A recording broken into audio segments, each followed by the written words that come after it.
Are you looking for some top-tier first-person shooters to dive into with your PlayStation Plus Extra subscription? If so, you are in the right place because today I'm taking a look at 10 of the best options available. These are going to be games that are going to keep that trigger finger happy. Now, before I do get to the list though, we've got a whole host of lists just like this coming your way very soon. So watch out for those, and while you're at it, do us a quick favour, hit that subscribe button. It supports the channel a huge amount.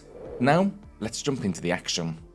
Alright, so starting with a classic, Killzone Shadowfall. Now, funnily enough, I recently played this again, and despite just getting a PS5 Pro and having all of these optimized games at my fingertips, I ended up playing Killzone, Shadowfall, and Cyberpunk, and, priorities, right? But honestly, this game is a gem. I've got a dedicated video on Killzone planned for the new year because why this series has disappeared is just beyond me. It is great fun, and revisiting it just reminded me why it is such a standout. Even in 2024, the visuals, I think they are stunning. I love the futuristic world, and I particularly like the story. Regarding that narrative, it puts you in the boots of Lucas Kellan, a shadow marshal tasked with maintaining peace between two warring factions. That's the humans and the Helghast, who now share a divided city. The gameplay backbone behind this then, it's blending tactical gunplay, stealth, and high-tech gadgets, including your trusty Owl drone for hacking and combat support. Yeah, I think this game, absolute must play. Next up then, we've got Shadow Warrior 2, and honestly, this one's a bit of an underrated gem in my eyes. Now, I've always thought the series deserved more attention, but it's this entry in particular that really kind of nails it for me. It's the over-the-top nature that gets me every single time. It's the way it blends gunplay and swordplay so seamlessly, and it's delivering some of the most satisfying violence I've seen in an FPS. Now here, you are going to be back as Lo Wang, the corporate shogun turned reclusive mercenary, taking on demonic legions in a world that's gone, well, let's face it, completely off the rails. The story is as wild as you'd expect, and Lo Wang's sharp wit and ridiculous antics paired with a mission to strike down corrupted forces, it just makes for a hell of an entertaining ride. The gameplay then, pure adrenaline, whether you're slicing through enemies with blades or unleashing destruction with an arsenal of guns and magic. It is fast, it's fluid, it's incredibly fun. Adding the option then for 4-player co-op and procedurally generated missions, it does a really good job of keeping things fresh every time you play. Doom 2016 and Doom Eternal are two games available right now, and yeah, absolute must-plays. Now honestly, I think these need a little introduction. It's a classic series, it's been around forever, and this refresh completely nailed it. The first game in the reboot set the bar high, throwing you straight into the action with relentless demonic hordes, but it was Doom Eternal that really brought it home for me personally, because it takes the battle to earth. I love that. It's just the scale, the chaos there, it was just next level. The gameplay then is exactly what you'd expect from Doom, fast, furious, and absurdly satisfying. You're ripping and tearing through waves of demons with an arsenal that feels incredible to use, from the iconic shotgun to the ridiculously powerful BFG. Doom Eternal then, of course, built on that with even more, pretty much of everything, but I'd say mostly new mechanics.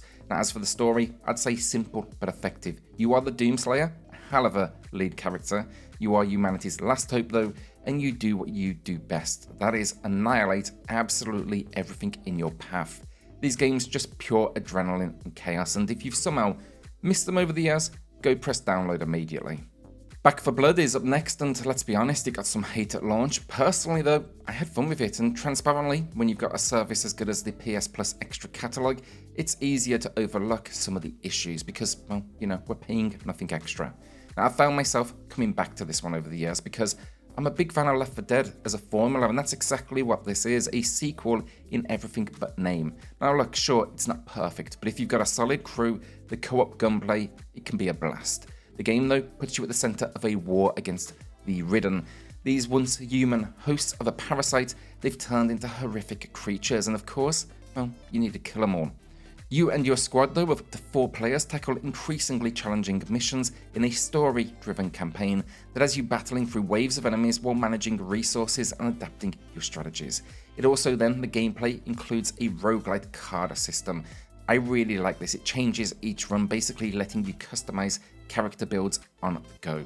There's also then finally a PvP mode where you can play as the Cleaners or the Ridden, each with unique perks and abilities, but I will say I don't really have much experience with that side of the game.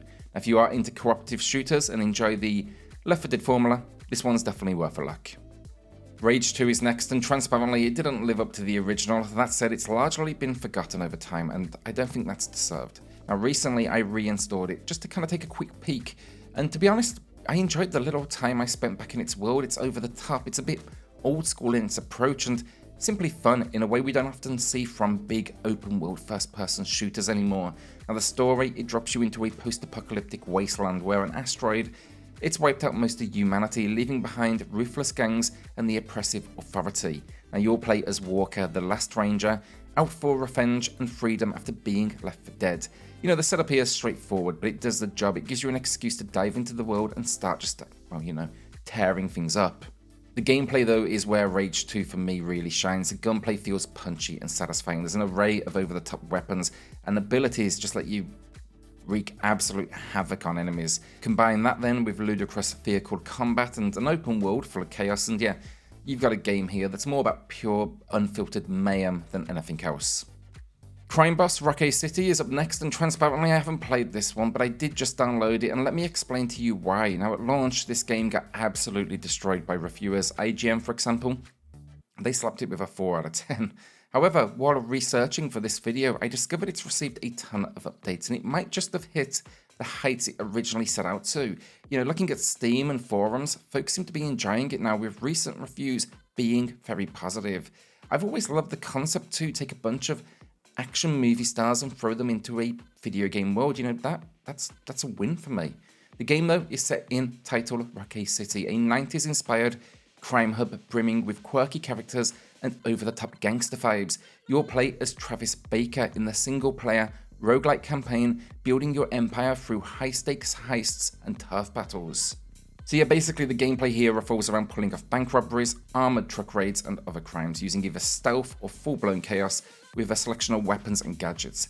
Heists, it seems, are randomised, so lots of replayability there, and the multiplayer, that lets you team up with friends for co-op crime sprees.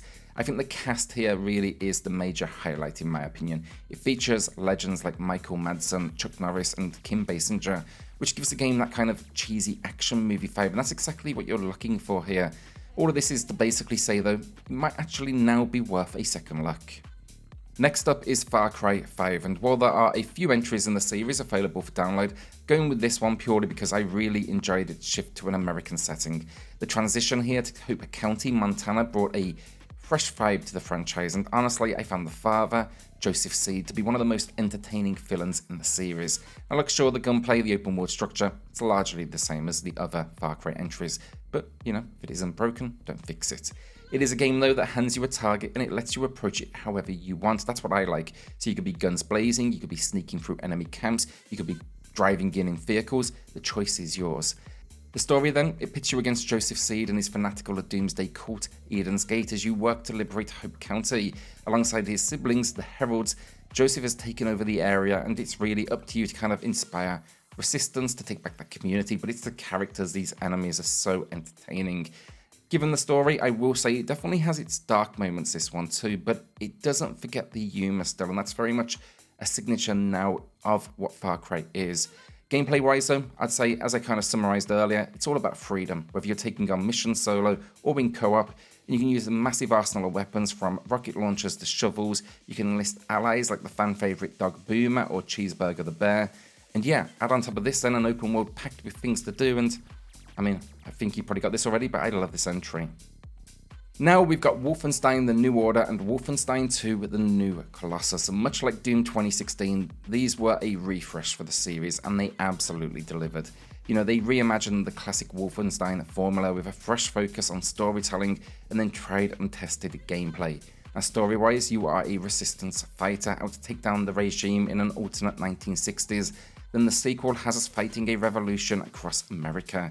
The story really delivers on tone for me. It will shock you, especially the opening moments, but it's also often then heartfelt, tongue-in-cheek, and of course, funny. Gameplay-wise, come here for the gunplay. It's often intense, it's packed with weapon upgrades as well. Gameplay-wise then, come here for the gunplay. It's often intense, it's packed with really cool weapon upgrades.